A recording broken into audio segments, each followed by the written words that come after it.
Very good afternoon to all of you. नमस्कार। कैसे हैं सभी लोग? बढ़िया, मस्त। देखिए, बात है रिएक्शंस की।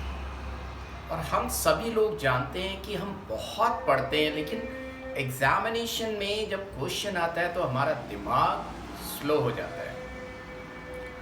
और रिएक्शन हम तब कंप्लीट कर पाएंगे जब हमें क्वेश्चन देख के ये समझ में आए कि करना क्या है।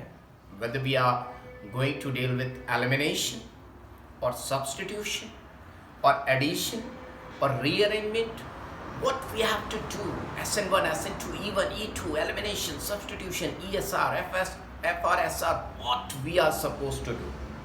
तो my dear students, हम बहुत बेसिक चीज़ पे चलते हैं। अपने आप को ही ले लीजिए आप। अगर आप सुबह सुबह उठे हैं, एक्सरसाइज की है,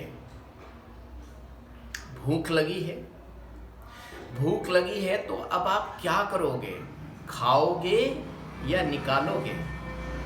पेट से निकलेगा तब कुछ जब खाया होता है। हम हैं भूखे।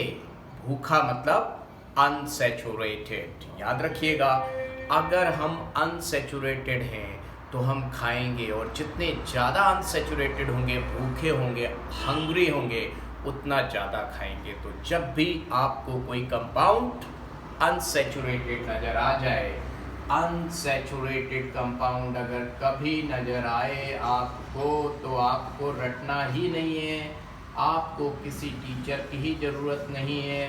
अनसैचुरेटेड कंपाउंड्स का मतलब वो कुछ खाएंगे, खाने लायक चीज खाएंगे। ऑलराइट, एडिशन होगा, यानी कि अनसैचुरेटेड कंपाउंड आपके पास एल्कीन्स नजर आ जाएं, एल्कीन्स अनसैचुरेटेड होते हैं, एल्काइंस अनसैचुरेटेड होते हैं। मैं पढ़ाने नहीं जा रहा हूँ, मैं सिर्फ एक आपको क्लैरिटी ला रहा हूँ दिमाग में। ये देखिए, सिग्मा बॉन्ड के साथ साथ इसमें पाई बॉन्ड है, और ये हाईली अनसैचुरेटेड है। सिग्मा बॉन्ड के साथ साथ ज़्यादा पाई बॉन्ड है। बेंजीन एक स्पेशल कंपाउंड है जो अनसैचुरेटेड तो है, लेकिन इसका स्वैग है। वो स्वैग क्या है? स्वैग है कि ये एरोमेटिक है, तो ये इतनी जल्दी खाता नहीं है। कुछ स्वैगी लोग होते हैं, अनसैचुरेटेड होते हुए भी जल्दी खाते नहीं है, फास्ट है। मान लीजिए खाएंगे, बट स्पेशल चीज ही खाएंगे। ये स्वैग क्या है? इसका फास्ट चल रहा है, फास्ट चल रहा है, तो ये स्टाइल से खाएगा। नाउ अनसैचुरेटेड कंपाउंड में एडिशन रिएक्शन। अब एडिशन भी तरह तरह की होती है, न्यूक्लियोफिलिक एडिशन या इलेक्ट्रोफिलिक। तो याद रखिएगा, ये अनसैचुरेटेड है।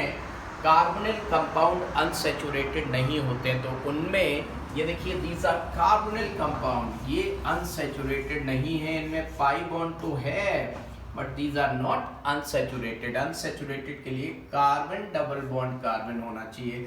तो these compounds will show electrophilic addition reaction, electrophilic addition reaction. But ये भी है तो पाई बॉन्ड, तो ये भी एडिशन शो करेगा, लेकिन न्यूक्लियोफिलिक एडिशन रिएक्शन। यानी कि आपको पाई बॉन्ड नजर आया तो एक मोटी मोटी बात नजर आई कि that compound will show addition reaction. इनमें कुछ ऐड अप होगा, तो ये एडिशन रिएक्शन शो करेंगे। तो एडिशन का तो काम भैया आ गया।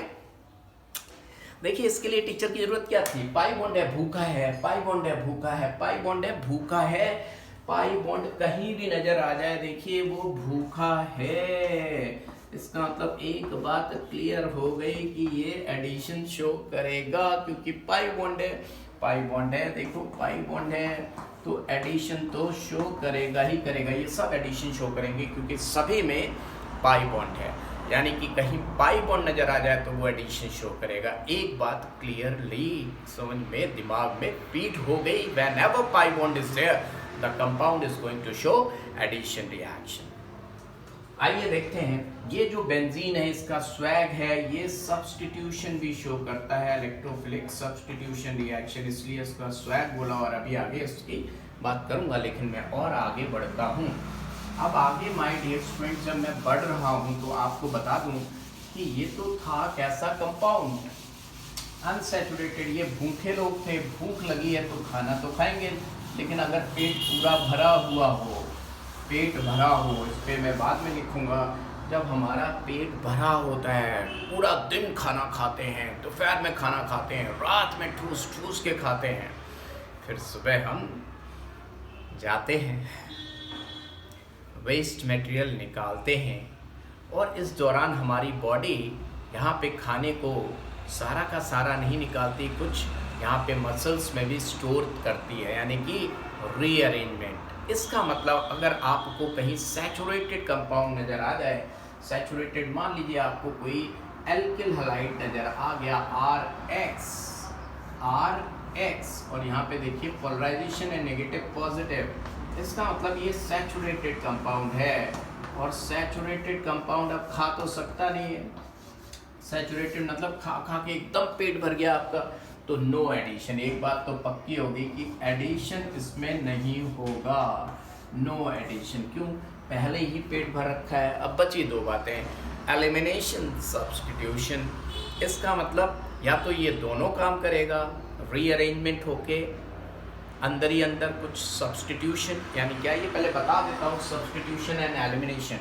एलिमिनेशन का मतलब ठीक एडिशन का अपोजिट। मान लो आपके पास एल्किल हैलाइड है और यहाँ से मान लो H चला जाए, यहाँ से X चला जाए, तो ये अपोजिट हो गया। देखिए फिर पेट खाली हो गया। ये सब चलता रहता, खाना पीना, खाया निकाला, खाया निकाला, खाया निकाला, खाना निकालना चलता रहता है। यानी कि अब देखिए एलिमिनेशन हो गया। क्या हो गया? एलिमिनेशन। यहाँ पे एक और काम हो सकता था माय डियर स्टूडेंट्स, कि यहीं पे अगर कोई और चीज़ आ जाती, OH नेगेटिव आ जाती, तो यहाँ क्या हो जाता? सब्स्टिट्यूशन हो जाता। क्या हो जाता? सब्स्टिट्यूशन। सब्स्टिट्यूशन यानी कि हमारा ब्रेन कहना चाहिए कि अगर कोई सैचुरेटेड कंपाउंड है, या तो उसमें एलिमिनेशन होगा या सब्स्टिट्यूशन होगा, या सिर्फ एलिमिनेशन होगा या फिर सिर्फ सब्स्टिट्यूशन होना है। यानी कि हमारे दिमाग में, एक ब्रेन में बात क्लियर हो गई। मैं देखिए अब ज़्यादा लिखाने में इंटरेस्टेड नहीं हूँ, सिर्फ मोटी मोटी बात करूँगा कि अगर आपका पेट खाली है तो आप खाओगे एडिशन, यानी कि अनसैचुरेटेड कंपाउंड को जब भी देखो तो आपके दिमाग में आना चाहिए फंडा एडिशन। अनसैचुरेटेड, अब देखिए अनसैचुरेटेड मतलब carbon double bond, carbon carbon triple bond carbon, ये हमेशा generally electrophilic addition reaction show करते हैं। अब मान लीजिए कार्बन डबल बॉन्ड हुआ है तो वो अनसैचुरेटेड नहीं है, क्योंकि C डबल बॉन्ड हुआ है, nucleophilic addition. But pi bond देखते ही हमारे दिमाग में एक बात फीड हो गई कि यार एडिशन हो रहा है। अगर हमने एल्किल हैलाइड को देखा या अल्कोहल को देखा तो हमारे दिमाग में क्या आना चाहिए? आइदर सब्स्टिट्यूशन और एलिमिनेशन। तो आपको फंडा बता दूं कि एक एल्किल हैलाइड है, एल्किल हैलाइड ने स्ट्रॉन्ग कोई दमदार को देखा, OH नेगेटिव को देखा। OH नेगेटिव कहता है देख एल्किल हैलाइड, मैं जो भी करूंगा एक बार में करता हूँ, I am being very strong, I cannot wait for multi step. तो OH नेगेटिव क्या चाहता है? एक बार में। अब एक बार में सब्स्टिट्यूशन, एक बार में एलिमिनेशन। ऐसी रिएक्शन को हम सिंगल स्टेप रिएक्शन यानी कि SN2E2 रिएक्शन कहते हैं। तो वो दोनों भी कर सकता है, एक भी कर सकता है। टेम्परेचर ज़्यादा हुआ तो एलिमिनेशन की बात पे हम जाते हैं, और टेम्परेचर कम हुआ तो सब्स्टिट्यूशन, लेकिन करता दोनों ही है। That means if we are provided with 2 degree alkyl halide तो उसमें सब्स्टिट्यूशन के साथ साथ एलिमिनेशन जरूर हो रहा होगा। एलिमिनेशन मेजर डोमिनेटिंग प्रोडक्ट होगा। क्यों? एलिमिनेशन में प्रोडक्ट ज़्यादा बनते हैं, एंट्रोपी ज़्यादा बढ़ती है, यानी कि जनसंख्या ज़्यादा बढ़ती है, और एंट्रोपी डिसऑर्डर का बढ़ना अपने आप होता है, उसको कराया नहीं जाता। तो एलिमिनेशन को हम डोमिनेंसी देंगे एज कम्पेयर टू सब्स्टिट्यूशन। लेकिन एक बात क्लियर होगी कि अगर एल्किल हैलाइड है तो उसके सामने कोई स्ट्रॉन्ग चीज़ आ गई जो कहती है मैं जो भी करती हूँ I will do in single step only, यानी कि वो सिंगल स्टेप में गएगी तो SN2E2। लेकिन अगर कोई एल्किल हैलाइड के सामने वीक आ गया या पुअर आ गया, लाइक ROH, HOH, वो कहते हैं भैया हमारी ताकत नहीं कि हम जल्दी से कोई काम कर पाए, हम तो जो भी काम करते हैं स्लोली स्लोली करते हैं, धीरे धीरे से मेरी ज़िंदगी में आना, धीरे धीरे से जो भी करना है कराना। तो वो सब्स्टिट्यूशन भी करेंगे तो मल्टी स्टेप रिएक्शन, यानी कि एक से ज़्यादा स्टेप रिएक्शन। वो एलिमिनेशन करेंगे तो भी मल्टी स्टेप रिएक्शन। इनको हम बोलेंगे SN1E1, राइट। हाँ, 3 डिग्री एल्किल हैलाइड है तो एलिमिनेशन, और अगर 1 डिग्री है तो सब्स्टिट्यूशन की प्रोबेबिलिटी ज़्यादा होती है। मान लीजिए आपके पास हेलोबेंजीन है। क्या है? हेलो बेंजीन, अब हेलो बेंजीन में हेलोजन बेंजीन के साथ लगा है, वो हेलोजन जाता नहीं है जल्दी, तो अब यहाँ पे या तो ESR होगी, इलेक्ट्रोफिलिक सब्स्टिट्यूशन, क्योंकि बेंजीन का तो स्वैग है, वो एडिशन जल्दी करता नहीं है, तो एडिशन बहुत रेयर है बेंजीन में। इलेक्ट्रोफिलिक सब्स्टिट्यूशन की प्रोबेबिलिटी सबसे ज़्यादा है, और अगर यहाँ पे टेम्परेचर प्रेशर ज़्यादा हो तो ARSN2 यानी कि एरोमेटिक न्यूक्लियोफिलिक सब्स्टिट्यूशन रिएक्शन भी हो सकता है। That is second order reaction, that the rate of reaction depends on the concentration of reactant as well as the nucleophile. क्या आप मेरी बात समझ पा रहे हैं? यस। एल्कोहल है, एल्कोहल देखिए ROH, सैचुरेटेड है, क्या है? सैचुरेटेड। सैचुरेटेड यानी कि वो खाएगा तो कुछ है नहीं, no addition, that means it will either undergo substitution or it will undergo elimination। तो आप H2SO4 डालें, H2SO4 कहता है ए पानी मुझे दे दे, मेरे को क्या करना है, हमारे को तो पानी निकालना, we have to eliminate out water। Acid का मतलब ही है वाटर एलिमिनेट करता है, यानी कि एलिमिनेशन रिएक्शन, डिहाइड्रेशन रिएक्शन हो गई। और अगर सामने कोई PCl5 PCl3 जैसी चीज आ गई, that means substitution reaction, right? Are you getting my point? तो इस तरह रिएक्शन को हम करते हैं। मैं पढ़ाई की ज़्यादा बात ही नहीं कर रहा हूँ, मैं तो सिर्फ मस्ती कर रहा हूँ, मस्ती, पढ़ाई की मस्ती। मस्ती दो तरह की होती है, बर्बादी और टाइम का investment. So here we are investing the time. फिर से एक बार कर लेते हैं। अगर हम भूखे हैं तो खाना खाएंगे, और बहुत ज़्यादा खा चुके हैं तो निकालेंगे। खाना और निकालना एक दूसरे के अपोजिट हैं। खाते समय हमारा सैचुरेशन बढ़ता है और निकालते समय हमारा अनसैचुरेशन बढ़ता है। ऐसे ही कंपाउंड अगर अनसैचुरेटेड है, पाई बॉन्ड है, तो वो खाएंगे, और खा के बहुत खा चुके हैं, अब आपको कोई रिएजेंट डाल दोगे और टेम्परेचर दोगे तो वो एलिमिनेट आउट करेंगे।